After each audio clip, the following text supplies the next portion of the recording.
Hi, my name is Marlene Matthew, and I'm sharing today the topic, A Time to Heal. We all can see that the world has changed dramatically in the last months and couple of years. And perhaps before what we could anticipate, we've got plenty of time to get around to doing something now. It feels like there's an urgency. There is a time, we cannot presume that we've got endless time. It is a season of dramatic change.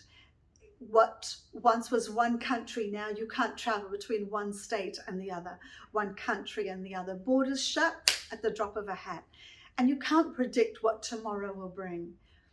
In this time, Jesus says, something that's of immense value to give priority to is family and relationships. Family, friends, and even enemies. But it's important to be an activator of peace and reconciliation.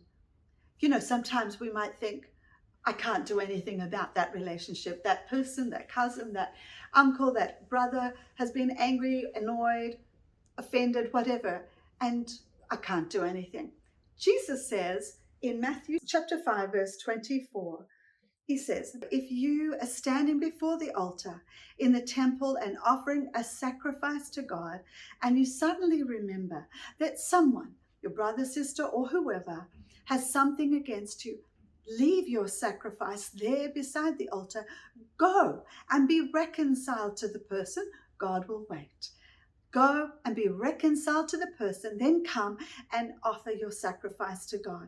Come to terms quickly with your enemy before it is too late and you're dragged into court and all kinds of things can happen. So here Jesus is saying, bringing an offering to God is so important. But when you come and open your heart before God, God often will remind us of relationships that are not how they need to be. And he will remind us, and in that moment, God is saying, drop the second thing and give priority. And Jesus is saying, go and be reconciled. So what he's meaning is that if the other person is upset with you, you're fine, but they're upset. Don't wait for them to take the initiative. Don't wait for them to get around to it. Don't wait for them to say sorry. No, he's saying, you go. The next thing is, don't think, oh, but I can't do anything. They're stubborn, they're hard-hearted, they're whatever.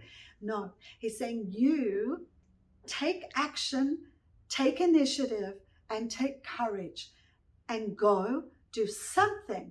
God will give you wisdom and be reconciled. The aim is to restore, to heal, to reconcile relationships so that love can exchange between both of you and you can have unity in your family, in your household, among your friendships, and even with your enemies. So the two key words are you go and you reconcile, but the other word is quickly. Quickly. It's so important to bring an offering to God. Jesus said, you know what? That can wait. Go and reconcile quickly. And even when there's enemies who are just about to take you to court and you think, yeah, the judge will sort it out. You know what? You just don't want to go through that hassle. And you don't know how complicated it will be. So Jesus is saying, find a way. Always humble yourself. Ask God for wisdom. Find how to communicate love and kindness and a pathway that brings together the two of you. It might not be perfect, not what you had dreamed of perhaps, but it's a way to reconcile. And that way there's minimal loss, minimal time, minimal complication, but there's maximum love and benefit. Jesus is saying, go and be reconciled. More than ever in this season, in this past week, I've had 4 friends who've unexpectedly lost loved ones overseas. And because of all the COVID issues, they can't travel, they can't go.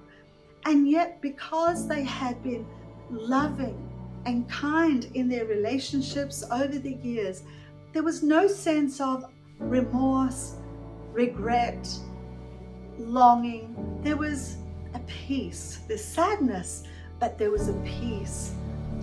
And there was a hope to the future that they will see their loved one in paradise. Don't wait for the unexpected. Prepare now. Love the one you're with. Love people generously. Be generous with your heart, life, time, and with your belongings, but mainly prepare, because you never know what the unexpected will hold. Eternity is come upon us, and it's a glorious eternity if we're ready. God bless you.